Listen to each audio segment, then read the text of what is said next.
BookTube, and welcome to another weekly reading vlog. So I've been working on these 4 books this week. The grammar book, an ESL EFL teacher's course by Marianne Celce-Murcia and Diane Larsen-Freeman. The Complete Stories of Oz by L. Frank Baum. Finished up The Emerald City of Oz this week.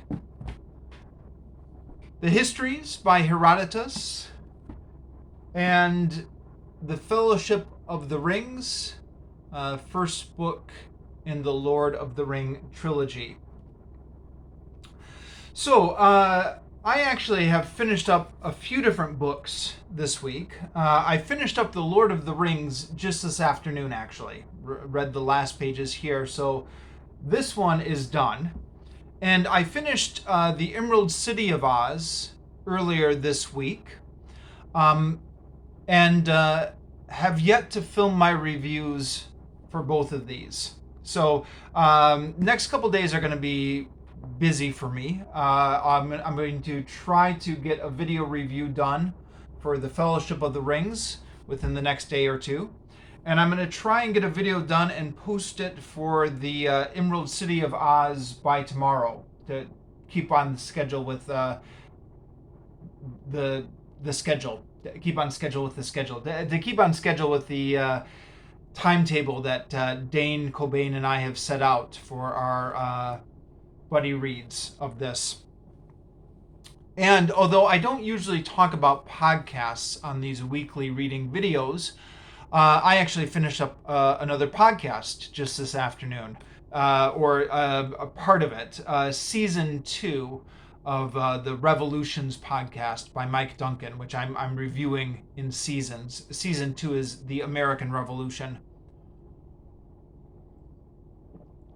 So, aside from this weekly reading video, which you're currently watching, I'm going to aim to have 3 other review videos out in the next 24 hours or something. So, yeah, apologies to anyone who's got the notifications bell on this channel activated. But that's going to be the goal. So, I might make this a shorter weekly reading vlog video. I think I'll talk about the Fellowship of the Rings when I film the video of it in the next 24 hours or so. And I think I will talk about the Emerald City of Oz primarily when I film the video of that, which will be hopefully sometime tomorrow. So that'll leave me talking about these 2 books. Actually, sorry, let me just jump back. In terms of page counts this week, I read from page 444 to 531, so 87 pages of this book. 59 pages of this book, page 550 to page 609. And that's the bulk of my page counts for this week. As has been happening a lot, these 2 books have been on the back burner. Herodotus, I only got 10 pages read, 366 to 376, and they were a good 10 pages. I wish I had read more. I enjoyed the 10 pages that I read. It's just that, well, for a number of reasons, this book is a little bit hard to make. It's hard to juggle. It requires a lot of flipping back and forth to the maps and to the notes. It's also a little bit difficult to pick up and carry. I get so much reading done just in small snippets, but it's difficult to read Herodotus in small snippets because you have to be flipping back and forth through the notes and stuff like that. But the 10 pages I did read were interesting. So as I mentioned last week, these 10 pages, I'm in book 5, chapter 75, starting at chapter 75 and up through what chapter is this? This is a longer chapter, huh? Chapter 92, I guess. Some of these chapters are quite short, and some of them go on for a while. 92. I mean, a lot of these chapters are only a paragraph long, but it looks like chapter 92 goes on for 3 pages. Yeah. The books and chapters were all done by later scribes. That apparently wasn't the original Herodotus.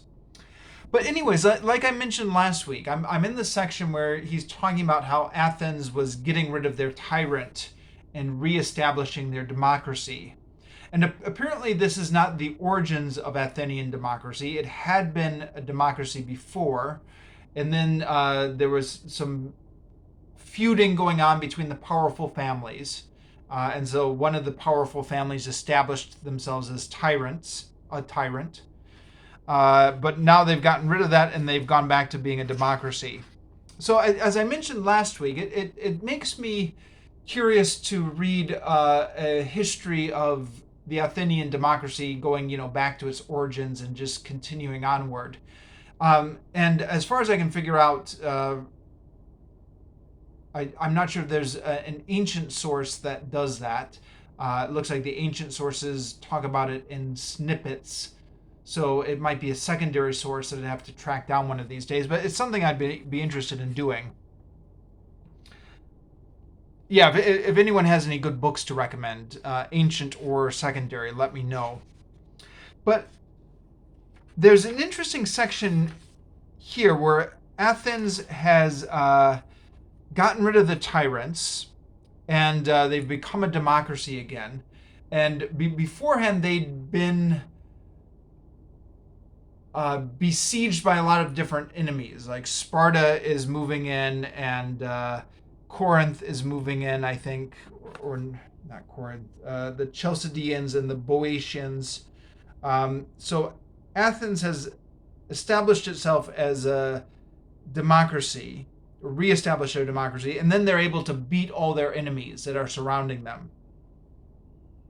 And then after that, Herodotus has this little section here. He says, "So Athens came to flourish, and to make manifest how important it is for everyone in a city to have an equal voice, not just on one level, but on all.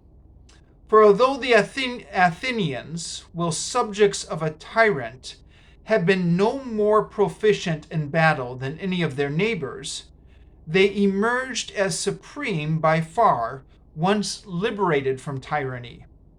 This is proof enough that the downtrodden will never willingly pull their weight, since their labors are all in the service of a master, whereas freemen, because they have a stake in their own exertions, will set to them with enthusiasm."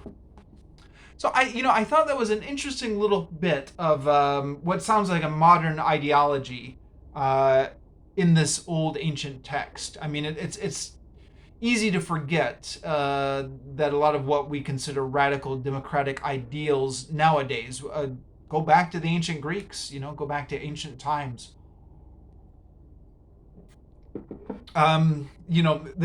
Reading this passage, it's interesting to think of the French Revolution.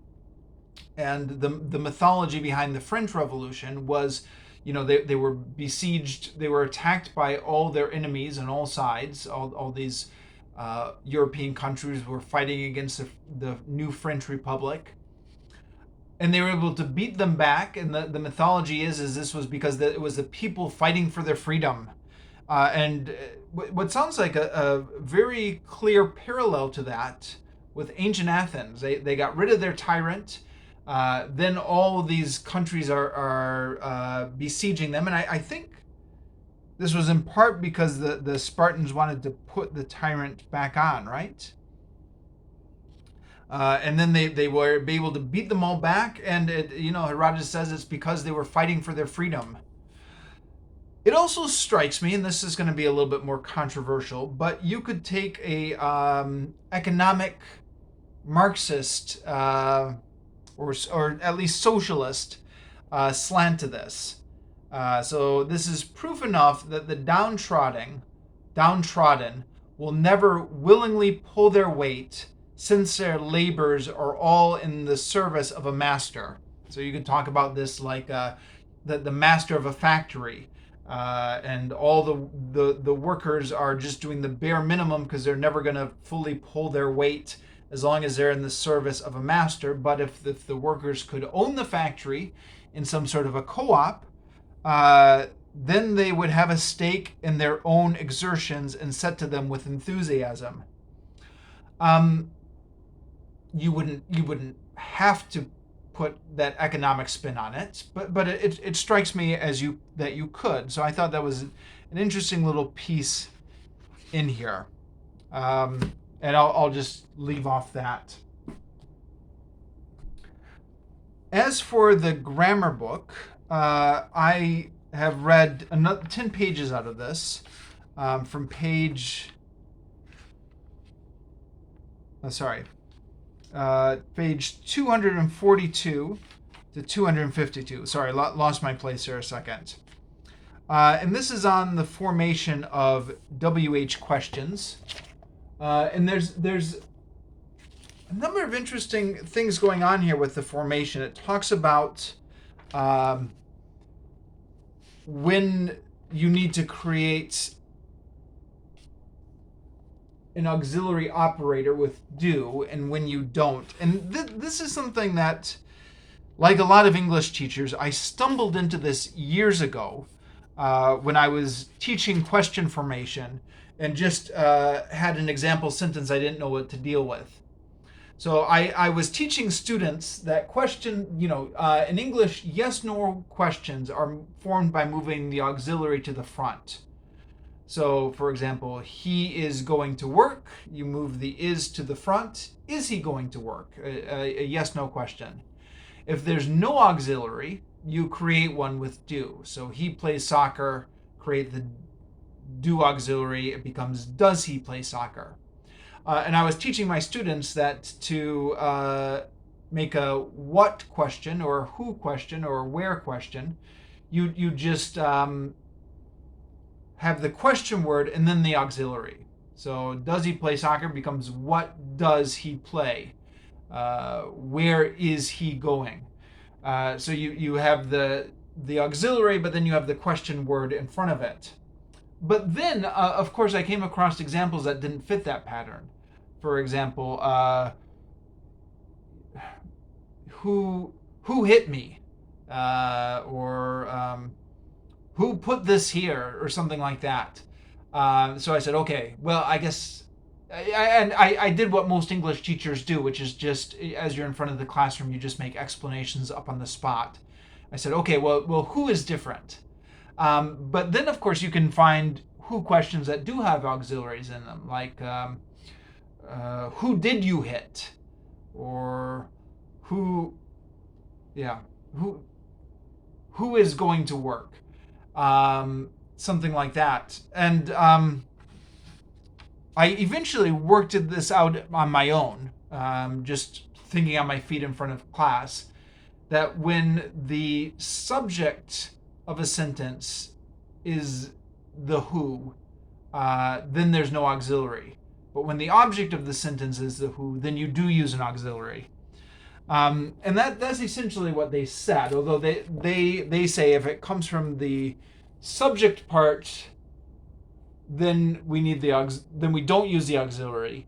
But if it comes anywhere from in the predicate part, then we do need the auxiliary. So, I mean, as always, I do find this book interesting to get into and to see all this grammar mapped out. There was a long section here about the different types of question words and what situations they correspond to. And when it's listed in a list like this, it's a little bit boring. And I did struggle to keep my eyes from glazing over. But got through it. And I'm up next. I'm up to the social sections here. And then we'll probably finish this chapter off this coming week, and then there are exercises at the end, as always. Okay, so that's my reading this week. I think I'll just stop it here. Actually, I don't have a lot to report on this week, or rather, to put it differently, I will have a lot to report on this week, but I'll be making 3 separate videos in the next 24 hours in which I, hopefully, if all goes according to schedule, talk about these 2 books and then the podcast I finished off this week. So, yeah, I'll just stop the weekly reading vlog here.